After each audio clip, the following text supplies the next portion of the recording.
Sir, ಉಪಚುನಾವಣೆಗೆ ಸ್ವಲ್ಪ ದಿನ ಬಾಕಿ ಇದೆ. ಈಗ ಆಲ್ರೆಡಿ ಬಿಜೆಪಿ ಅವರು ಟಿಕೆಟ್ ಯಾರಿಗೆ ಕೊಡಬೇಕು ಅಂತ ಅಭ್ಯರ್ಥಿಗಳ ಘೋಷಣೆ ಆಗಿದೆ. ಕಾಂಗ್ರೆಸ್ ಇಂದ ಇನ್ನೂ ಚರ್ಚೆಯಲ್ಲೇ ಇದೆ. ನಿಮ್ಗೆ ಗೊತ್ತಿದೆ ಅಷ್ಟೇ. ನಾನಾಗಲೇ 2 ತಿಂಗಳಿಂದ ಎಲ್ಲ ರಿಪೋರ್ಟ್ಸು, ನನ್ನ ಸರ್ವೆ ರಿಪೋರ್ಟ್ಸು, ಬೂತ್ವಾರ್ ರಿಪೋರ್ಟ್ಸ್ ಎಲ್ಲ ನಾನು ತರಿಸಿದ್ದೀನಿ. 2 ಕ್ಷೇತ್ರದಲ್ಲೂ ತರಿಸಿದ್ದೀನಿ. ನಮ್ಮ ಟೀಮು ಅವರು ಹೋಗಿ ನಮ್ಮ ಲೀಡರ್ಸ್ನು ಕಳಿಸಿದ್ದೇವೆ. ಅವ್ರ ಅಭಿಪ್ರಾಯಗಳನ್ನು ನಾನು ಕೊಟ್ಟಿದ್ದಾರೆ. ಏನೇನು ಅಭಿಪ್ರಾಯ ಕೊಟ್ಟಿದ್ದಾರೆ ನಾನು ಕೆಲವರೆಲ್ಲ ಮಾತಾಡಿದ್ದೀನಿ. ಇನ್ನೊಂದು ರೌಂಡು ನಾಳೆ ನಾಡಿದ್ರಲ್ಲಿ ನಮ್ಮ AICC ಜನರಲ್ ಸೆಕ್ರೆಟರಿ ಅವರು ಬರ್ತಾ ಇದ್ದಾರೆ. ನಾನು ಚೀಫ್ ಮಿನಿಸ್ಟರ್ ಕೂಡ ಮಾತಾಡ್ತಿದ್ದಾರೆ.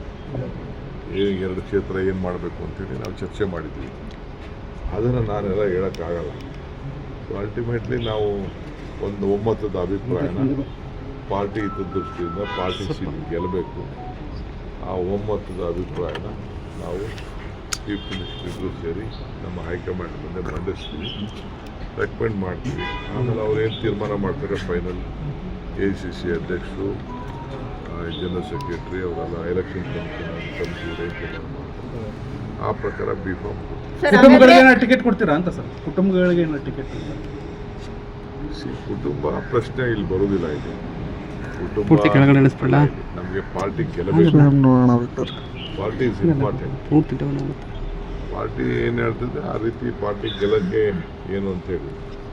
ಏಕೆಂದರೆ ಅದೊಂದು ದೊಡ್ಡ ಮುಖಂಡಗಳ ಸೀಟ್, ಅದು ಮಾಜಿ ಮಂತ್ರಿಗಳ ಸೀಟ್, ವೀರಶೈವ ಮಹಾಧ್ಯಕ್ಷರ ಸೀಟ್ ಇದೆ. ರಿಪರ್ಕೇಷನ್ಸ್ ಕೂಡ ಇದೆ. ಮೈನಾರಿಟೀಸು ನಮಗೆ ಭಾಳ ಇಂಪಾರ್ಟೆಂಟ್ ಇದೆ. ಅವರು ಮೊದಲಿಂದ ಸಪೋರ್ಟ್ ಮಾಡ್ಕೊಂಡು ಬಂದಿದ್ದಾರೆ. ಅವ್ರದ್ದು ಏನು ಕ್ಲೇಮ್ ಇದೆ, ಅಲ್ಲೂ ಬೇರೆ ಕಡೆ ಅಲ್ಲೂ ಬೇರೆ ಕ್ಲೇಮ್ಸ್ ಇದೆ. ನಾವು ಅದನ್ನೆಲ್ಲ ಕೂತ್ಕೊಂಡು ಸಂಜಾಯಿಷಿ ಮಾಡಿ ಆಸೆ ಪಡೋದ್ರಲ್ಲಿ ತಪ್ಪೇನಿಲ್ಲ.